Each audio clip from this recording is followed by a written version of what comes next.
throws it down. And Tatum is hurt. Tatum is down. He wants a timeout. Tatum in so much pain. And the Celtics call timeout, grabbing that right ankle.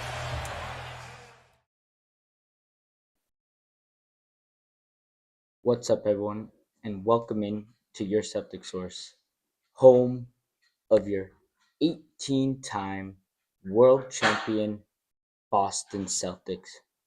A heartbreaking loss, disappointing, but you have to start by, giving the Knicks credit. They steal 2 games at home or on the road against the Celtics to start the series. The Celtics battle back. Big performance from Peyton Pritchard in Game 3. Game 4, Jayson Tatum goes down. They were destined to lose that game anyway, despite Jayson Tatum having a 45-point performance. And then Game 5, rallying around their fallen teammate. Huge performance from Jaylen Brown, the playmaking from him. But ultimately, Game 6, they just ran out of gas, and it was early.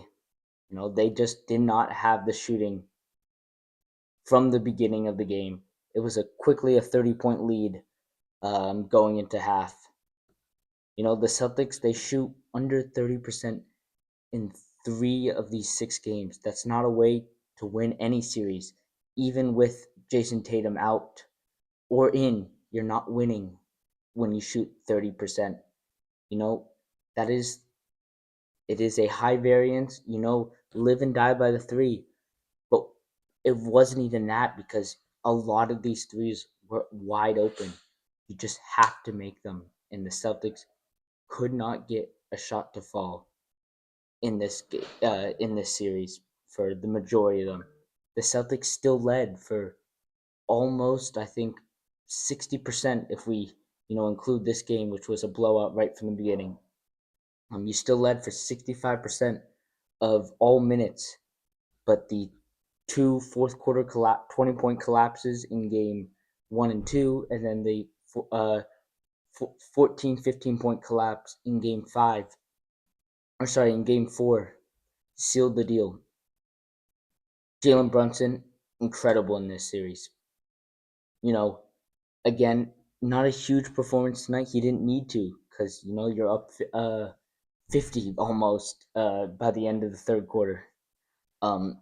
23 points, 3 of 8 from 3, 8 of 14 overall, 6 rebounds, 6 assists. But in the fourth quarters of these games, he has just been at another level. I mean, to talk about clutch, he single-handedly brought the Knicks back into this game, into the series in games 1 and 2, scoring almost 20 points in the fourth quarter alone, it felt like. So just give them credit, especially with, Karl Anthony Towns not having a great performance overall in this series. But as for the Celtics, you're missing Jayson Tatum for these last 2 games. Kristaps Porziņģis, nowhere to be found. He's dealing with that respiratory illness, right? You can't even blame it on him. He just cannot play, right? They went with Luke Cornett tonight in the starting lineup, I believe. And, it worked a little bit, and then nothing was working. So, he doesn't play much in that second half. Sam Hauser out for the first 4 games with, the ankle that he injured in Game 1. You also have Jaylen Brown dealing with his knee. You have other guys banged up. So just, part of the playoffs is just surviving the injuries. And, the Celtics had their way last year surviving injuries for the most part. But for this series, just that time of the year where the Celtics just could not overcome some of the injuries that they dealt with. I'm not grading this season a failure. Yes, the goal was to get back and win a championship, back-to-back champions for the first time in Celtics history since the Bill Russell era. But with the injuries that they had, with your leader going down, I can't grade this a failure. This team is not going to be the same next year. We know that.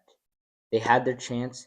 They were unable to get it done multiple years, but they got their one title. And this team, despite whether they blow it up or not, if Jayson Tatum and Jaylen Brown are still on this team, they will always be competing for championships. They will always be in the playoff picture every year. Even next year, Jayson Tatum might miss the entire season. He might come back in February. A Jaylen Brown-led team is still going to be a winning team. And in the Eastern Conference, a winning team is a playoff team. Will they be the first seed? No. They might not even be in the top 6. I think they'll be around, 5, 6 to maybe 8th. They could be anywhere in that range. But you know that they will not be out of the hunt with Jaylen Brown as their leader. And I don't think Jaylen Brown's going to be traded next season.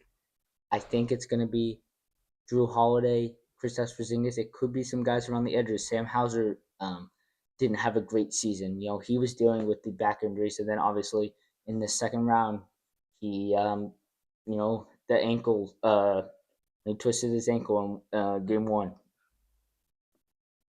But guys, what do you guys think? Was this a season of failure? Because to me, I can't grade it as a failure. It's sad. It's disappointing. The Knicks, a arch enemy, are going on to the conference finals. I mean, we can talk quickly about, Tom Thibodeau playing his guys into the very last second. That's not going to help them in second round against a rested Pacers team that has just turned up the defense and is going to play with elite pace. I could see that series being, as lopsided as this one was. Maybe even more. Pacers could win in 5. They could sweep them. I mean, a Pacers versus Wolves, Thunder, Wolves, Nuggets, whoever wins out of that group, that's an interesting finals. I don't know if anybody expected those two teams to be in the finals, or even the Knicks. But I'll say it again. Give the Knicks credit. They played a hell of a series. They just, for some reason or another, were able to knock down a shot where the Celtics just could not make a shot to save their lives in any of the games. In game 5 only, I would say, was the only game where the Celtics actually shot a good percentage by the end of the game. Because in the fourth game, they fell apart as well. We can quickly talk about some of the performances tonight. Jaylen Brown scores 20 points before fouling out, right? Midway through the third. Game was already at like a 35-point lead then. Celtics weren't coming back. Joe Mazzulla, Jaylen Brown hugged it out. But, nothing else from any of the role players. You needed Derek White to go for 25 as well. He scores 8 points. It is a minus 45 team high. You get 4 points from Drew Holiday, 5 from Luke Cornett, 10 from Al Horford. You needed more points from some of those guys, and they just could not make. I mean, they couldn't even hit the rim. They were just way off. Derek White, some of the misses he had in this game, airballing some threes. It was an ugly sight, to say the least. But yeah, I'm gonna wrap it up here. Keep it short. The Celtics. We'll see who comes back next year. I'm not sure it's going to be. I think it's going to be Drew Holiday, Kristaps Porziņģis. Those are the guys that are going to leave. I think most of the guys, to be honest, are going to stay because I think, Brad Stevens realizes the power and the chemistry that this team has created. And even if you get rid of 1 or 2 guys, I don't think you can blow it up completely, even with, Jayson Tatum being out for half the season even more next season, right? He's going to come back around February sometime at the earliest. So, I think Jaylen Brown can carry this team, so I wouldn't blow it up completely. I don't think it's worth running it back because I just don't think you're going to have a legitimate chance to have a full title run next season. I think it's worth getting the salary down, using next season as a way to improve some of the role players, guys like Baylor Shireman, guys like Jordan Walsh that could have big minutes on a winning team next season, and I think that'll be huge for their development. Plus, you're going to draft someone at 28. It's going to be another guy like Baylor Shireman, Jordan Walsh that has to develop themselves, and they haven't for the last couple of years been able to get enough playing time to improve. Right? J.D. Davison, right? He wins G League Player of the Year, MVP, and yet he doesn't even crack a role on the Celtics. There's such a huge gap between the G League and the actual NBA. And yes, on other teams, maybe you get more of an opportunity, but I think the Celtics are in a great position next season to work on developing those guys while still winning, while still making the playoffs, because they're not gonna.